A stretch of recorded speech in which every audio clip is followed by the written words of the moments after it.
Olá, queridos, a paz de Cristo e saudações do crente docente. Está no ar o CDcast, o podcast da sua lição bíblica. Eu sou o professor Alex Rodrigues e hoje iremos estudar a lição de número 5, cujo título: A Comunicação de Deus com o Profeta, da editora Central Gospel. Se inscreve em nosso canal, dê um like e ative o sininho para ficar por dentro das nossas novidades.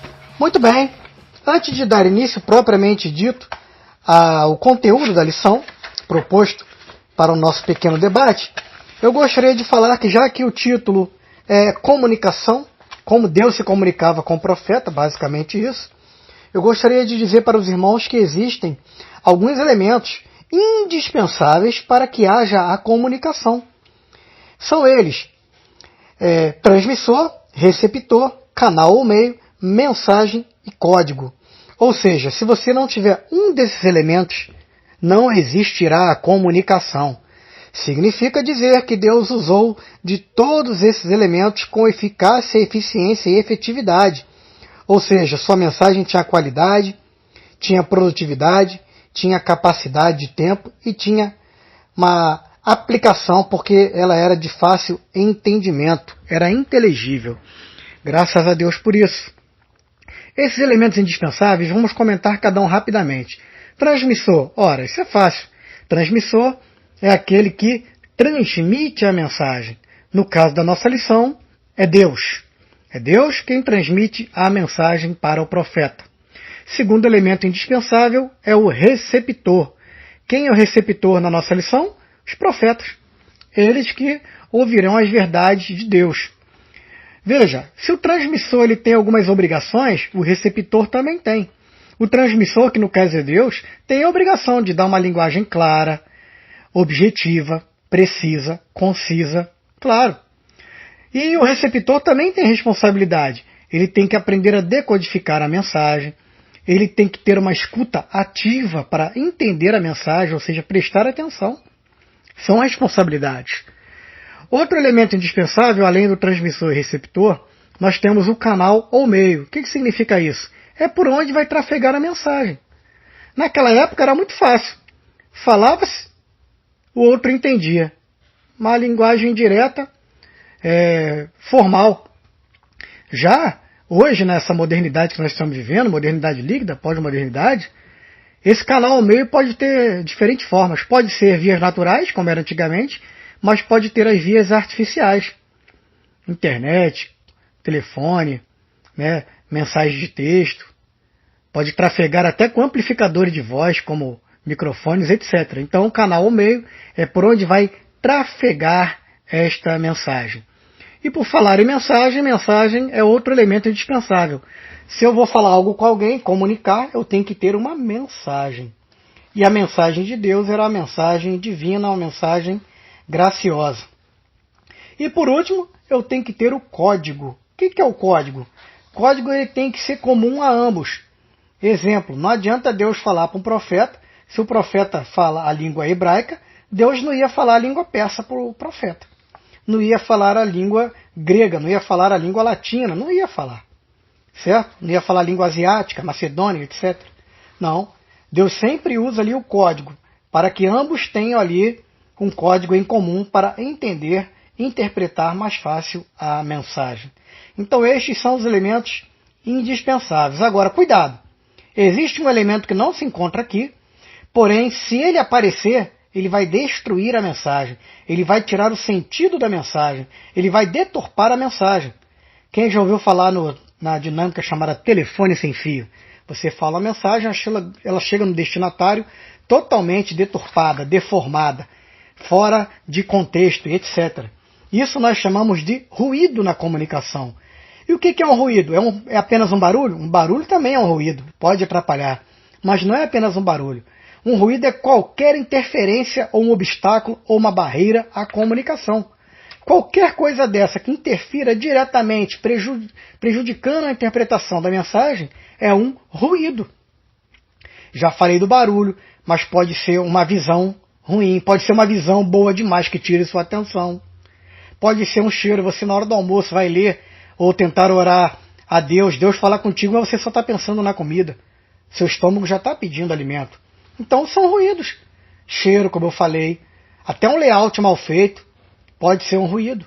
Então tudo que vier a interferir diretamente, prejudicando a sua comunicação, é um ruído. Então repare que quando Deus vai falar com os profetas, temos o caso de Moisés. Deus não falou no meio do povo, ou seja, para eliminar todos os ruídos. Deus falou justamente, Deus mandava ele subir o monte, no lugar ali de paz, tranquilidade, um lugar que ele chamou de santo. Até Moisés tinha que tirar suas sandálias, porque o lugar que ele pisava era santo. Ali teve uma manifestação física, nós vamos falar ainda nessa lição, a teofania. Ou seja, um lugar reservado, para que quando Deus desse a mensagem, não existisse nenhum ruído, para que Moisés ou outro profeta não tivesse a desculpa de ter tido uma interferência e poder falar depois, eu não entendi direito, algo me atrapalhou, tinha um barulho na hora. Então Deus ele se preocupou em eliminar os ruídos. Amém? Bem, nosso título é a comunicação de Deus com o profeta. Profeta nós já sabemos, desde a lição de número 1, que origina-se de Nabi. Rabi não, né? Nabi. Nabi, no hebraico. Nabi é aquele anunciador, proclamador ou um declamador. Só que ele não anunciava, proclamava ou declamava qualquer coisa. No caso do Nabi, o nosso profeta, ele justamente falava o que o Deus mandou ele falar. Essa era a função primordial e principal de um profeta. Não é isso? E o que é comunicação eu já falei. Comunicação é tornar algo comum a outros, ou partilhar informações, ou tornar algo claro, mais fácil, ou simplesmente passar uma mensagem importante. Isso é comunicação. A comunicação é a maneira pela qual as pessoas se relacionam, transmitindo e recebendo ideias, impressões ou imagens. De posse deste conceito, foi formulado aqui todos os tópicos da nossa lição. Vou repetir mais devagar. Comunicação, a maneira pela qual as pessoas se relacionam. No caso da nossa lição, Deus para com os profetas, né? Deus para com o profeta. Transmitindo e recebendo. Não aconteceu os elementos indispensáveis, transmissor e receptor. O quê? Ideias, impressões ou imagens. Ou seja, a mensagem que ele queria passar. Então, de posse deste conceito, foi formulado aqui os objetivos da lição, consequentemente, os seus tópicos que estão condizentes com os objetivos. Bem, todo aquele que deseja falar como um profeta, em nome de Deus, precisa ouvir a Deus. Lembra que eu falei da escuta ativa? Tem que ter o ouvido ungido? Porque quando você ouve a Deus, você está autenticando o seu chamado. Você passa a ser um porta-voz de Deus, como foi no Antigo Testamento, no caso, a maioria usada aqui na lição. Não poderia nenhum profeta arrogar esse título para si, se Deus não tivesse falado com ele antes. Ah, sou profeta, quando que Deus falou com você? Fala uma mensagem. Deus ainda não falou, então você não é profeta. Para ser profeta, Deus precisa confirmar ter falado uma mensagem com você, pelo menos, ok? E no caso aqui da nossa palavra introdutória ainda, eu destaco a fala. Já que ele falou que Deus tem que falar, que a fala que era importante, a fala de Deus para com o homem, existem três coisas, além dos elementos indispensáveis, três coisas que compõem, né, a comunicação humana, que é a voz, a fala e a linguagem. A voz, queridos, é a simples emissão de fonemas. Simples emissão de fonemas. Até um cachorro tem voz. Au, au, um gato, miau. É voz. Está emitindo fonemas. Então, a voz não é muito importante. Próprio Moisés tinha dificuldade com a voz. Não sabemos qual é o problema. Língua pesada. Uns dizem que é língua presa, outros dizem que é gagueira. Cada um fala uma coisa. A Bíblia não diz o que era o certo. Então, essa é a voz. Outra coisa mais importante, que é a preocupação aqui da lição, é a fala. Fala é a transmissão verbal do pensamento. Vou repetir, transmissão verbal do pensamento. Então só quem fala são os seres humanos. Nenhum animal fala, ok? Ah, Alex, mas o papagaio fala, eu conheço um papagaio que fala. Querido, veja, de posse desse conceito, é impossível um animal falar. Agora vamos a uma observação. Alguns animais de língua com um formato arredondado, geralmente aves de rapina, são capazes de reproduzir sons humanos. A este fenômeno dá-se o nome de mimetismo. Vou repetir, mimetismo. É o caso da cracatua, da arara, do papagaio, da maritaca, da coruja, etc. Eles têm a capacidade de reproduzir, ok? Mas eles não transmitem verbalmente o que eles estão pensando, porque são seres irracionais. Então, apenas o ser humano, o homem ou a mulher, falam. E o terceiro elemento aqui, que compõe a comunicação, ao lado da voz e da fala, é a linguagem. A linguagem, existem diversos tipos de linguagem. Deus, para cada situação, Deus usava um tipo de linguagem, como existem hoje tipos de linguagem na era moderna. Para cada público que você vai comunicar algo, você tem que falar de uma maneira para que seja melhor entendido esta mensagem. Isso é lançar mão do tipo de linguagem. Exemplo, se você vai pregar no meio de surfistas, do grupo de surfistas na praia, você tem que aprender a falar a linguagem grupal dos surfistas. No mesmo caso, na igreja.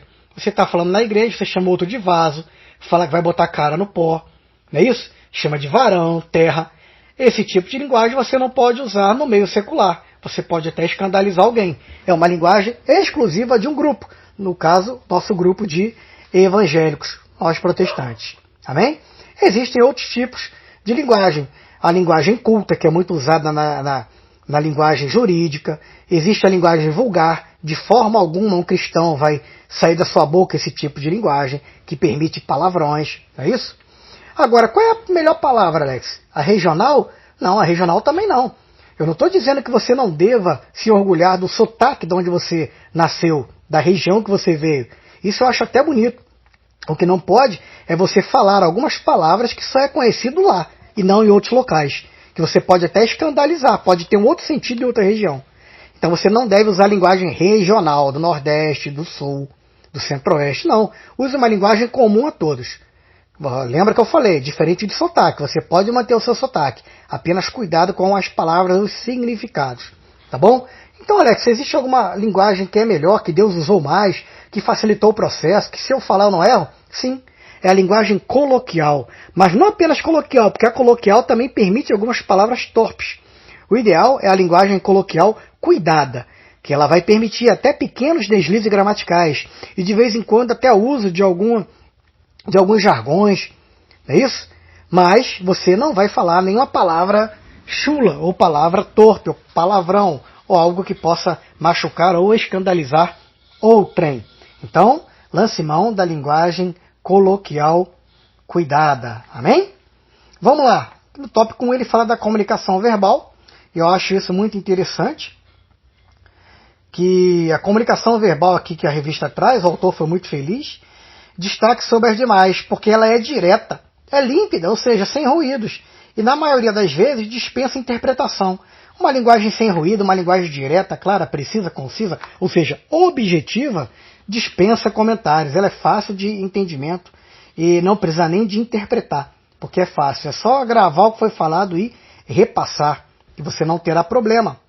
No caso, na Bíblia, quando você pega a Bíblia, né, que existem muitos exemplos assim, já viram quando você abre a Bíblia? Assim diz o Senhor. Se prepara, vai vir uma mensagem de Deus. Isso é um fenômeno. Esse fenômeno é chamado teopneustia. Vou repetir a palavra. Teopneustia. Tel de Deus e pneuma, né? Pneu de ar, de vento, de sopro. Pneustia. Então, é como se fosse, né? Deus falando através do profeta, soprando algo para o seu povo.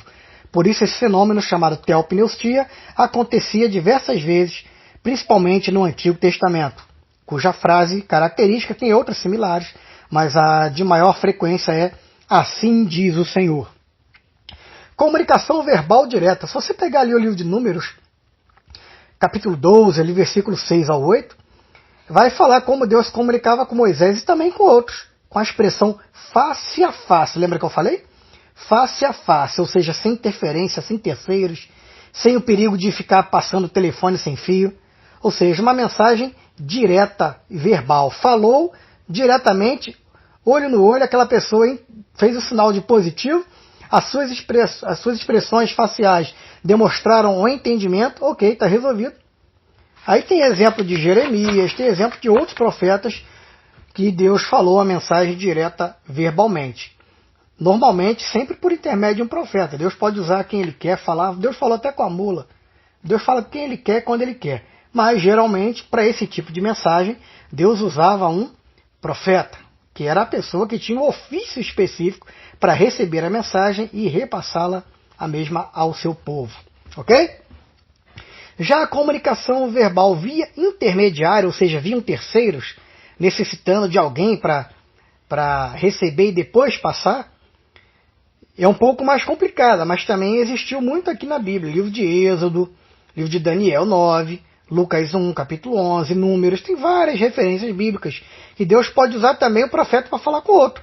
Foi no livro de Reis, capítulo 13, que fala que o velho profeta falava para o novo profeta, ou seja, a experiência estava preparando profetas novos. Então Deus falando que ele queria de um profeta novo, usando um terceiro. Deus não falou diretamente com um profeta novo, usou um profeta antigo para falar com um profeta novo. Cabe destacar aqui que a mitologia grega usa muito esse tipo de comunicação verbal via intermediário. O próprio deus grego, né, na mitologia, queridos, na mitologia, o deus grego Hermes, que era o responsável por levar a verdadeira palavra, era intermediário para falar com outros e outros repassarem essa mensagem. E isso é tão importante que no nosso meio hoje, quando estudamos teologia, estudamos uma disciplina chamada hermenêutica, não é isso? Que é a verdadeira interpretação dos textos bíblicos, ou seja, é a verdadeira, porque está vindo diretamente da pessoa que quis passar aquela mensagem. Então, por isso estudamos hermenêutica, porque vem da palavra do radical, né, do grego Hermes, em homenagem ali ao deus grego da comunicação, que descia diretamente para falar com o povo. Vamos lá. Comunicação por visões. Essa por visões, se a gente for falar de referência na Bíblia, não vai caber, né? São intermináveis. Se fossem numeradas, não daria em toda essa revista. Deus falou muito acerca de visões. Deus pode dar uma visão para a gente hoje, agora, nesse momento. Deus está dando visão agora nos cultos de nossas igrejas, a pessoas que estão orando. É o tempo todo. Deus se comunica através de visões. Porque ela tem um impacto global muito maior. Aí temos exemplo ali do próprio Abacuque, né? Abacuque 1. Logo no primeiro capítulo, ali no iníciozinho, quando a gente abre logo o profeta menor Abacuque, já tem exemplo ali do peso, que dá um peso maior, né? Quando Deus dá a visão direta, a pessoa vê e já sai escrevendo, falando, ó, Deus me deu isso, isso e isso. É muito maior. A mensagem é mais fácil de gravar, aquela imagem. Até a psicologia usa como um artifício para facilitação, trabalho de memória, decoreba, exercício de raciocínio, pictografia. É muito importante isso. É usado até hoje. O que não podemos confundir é a comunicação por visões e a comunicação por sonho. A comunicação por visão, ainda antes de falar do sonho, ela é muito importante e mais eficaz quando ela vem junto da palavra. Quando Deus mostra, ainda dá a palavra, dá a mensagem. Aí, meu irmão, é indescritivelmente poder de Deus mesmo e você sente que não tem dúvida nessa mensagem. É Deus falando. Já a comunicação por sonho é muito complicado. Porque tem gente que acredita até hoje que nas listas do Novo Testamento, de Romanos, Coríntios 12, que existem dom espiritual de visão por sonho. Não tem. Não tem essa visão. Existe a revelação de Deus por sonho, existe. Casos específicos na Bíblia, exceções. Deus pode me dar hoje? Pode. Seria um caso, uma exceção. Mas não é um dom espiritual cuja pessoa tem que buscar esse dom de interpretações. Não. Mas Deus pode dar. Como Deus deu, claro, nós bem conhecemos a história, né, de Daniel e de José. José no Egito, não gosto de falar José do Egito. Ele não era do Egito, é de Canaã. Ele estava no Egito, então José no Egito. E como ele era separado, ele não fazia parte daquele métier, Deus usou ele para falar que tinha um propósito para resgatar o seu povo de Canaã, na época da fome. Então tudo foi um propósito. Mas Deus deu sonho a outros, e José, além de ser um sonhador, recebia sonho de Deus, ele também, principalmente na sua trajetória, o que o salvou foi a interpretação de sonhos, né, do copeiro, do padeiro, que nós conhecemos bem a história, e principalmente do sonho de Faraó. A partir daí foi colocado como governador de todo o Egito, administrador do Egito, porque ele realmente era de Deus, não era igual os magos do Egito que ficavam chutando, achando que é isso, achismo, igual o jogo do bicho. Sou eu com cobra, joga na cobra, sou eu com não sei o que. Isso é coisa do Egito, dos magos, né, de feiticeiros, então não tem nada a ver, isso não existe, ok? Agora, tem que ter cuidado também. Às vezes Deus te dá revelações através de sonho. Ok, não é lista, você não tem que buscar, não é um dom espiritual da lista bíblica, ok, mas Deus te dá, um caso específico. Mas você tem que ter cuidado, né? Aí você come uma feijoada à noite, um mocotó, uma comida pesada, ou come demais, vai dormir com a barriga cheia. É o que a ciência chama de sonho de barriga cheia. Aí você vai sonhar com um monte de coisa. Imagina aí você ficar tentando interpretar no outro dia o sonho da barriga cheia. Não vai conseguir, né? Não é de Deus. Então temos que ter cuidado também com esta situação. Mas além de José e Daniel, Deus também deu um sonho ao soldado midianita. Ali a gente entende de Juízes, né? Capítulo 7, versículo 10. Tem uma história da espada de Gideão e a filha de Joás. Então depois, se você quiser ler, não temos tempo para nos estender. Principalmente é bom falar de José e Daniel, do sonho de Nabucodonosor. Daniel interpretou. E vamos passar aqui para a experiência da comunicação divina. Existem alguns questionamentos que todos fazem acerca da comunicação de Deus. Primeiro, como os homens, ou seja, os profetas, receberam essa mensagem? Não se sabe. Segundo questionamento, em que estado de consciência eles encontravam-se? Também não se sabe. Estavam eles em êxtase? Ou em transe? Eu acho difícil, mas não posso afirmar. Ou seja, também não sabemos. Além de seu estado normal, né? Será que eles estavam nesse estado normal? Também não sei. Não dá para saber, querido. Foi o que Deus falou no Antigo Testamento. Nós só sabemos o que aconteceu. Não sabemos como estavam, qual o contexto, em que situação eles estavam. Só Ele e Deus. Não sabemos. Poderemos saber um dia. Ou poderemos ter mesmas experiências que eles tiveram. Pois nós estamos sujeitos às mesmas paixões que eles. Então, se buscarmos, orarmos, também podemos ter essa experiência. Aí nós vamos descobrir como seria esta coisa maravilhosa. Amém? Bem, analisando essas narrativas de experiência profética, né, é interessante saber que cada experiência é única, com diferenças imensas entre um caso e outro. Se a gente pegar um caso de José e o caso de Daniel, e for lá para o caso de Moisés, é totalmente diferente. E se pior, se for um caso de teofania, que é a manifestação física de Deus para com o homem.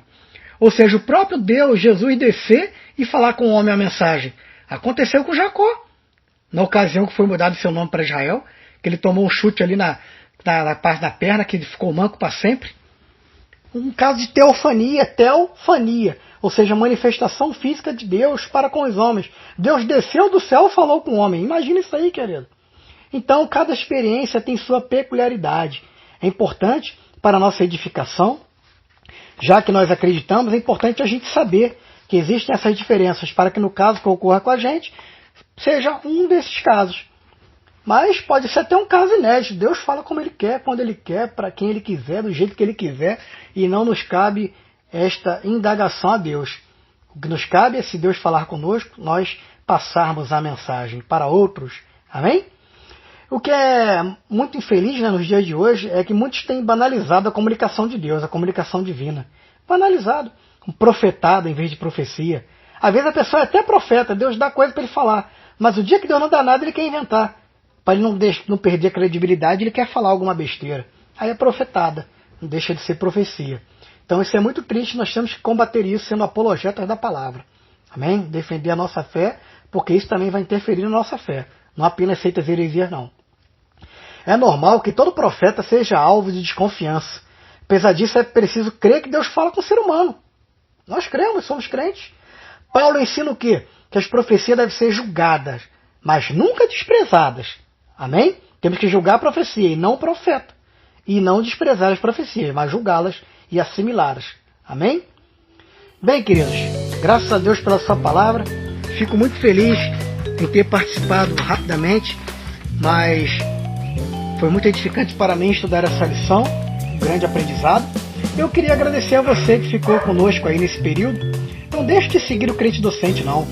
Vai lá no Instagram, vai no Facebook, no YouTube, procure nossas mídias sociais. E até a próxima lição, querendo Deus.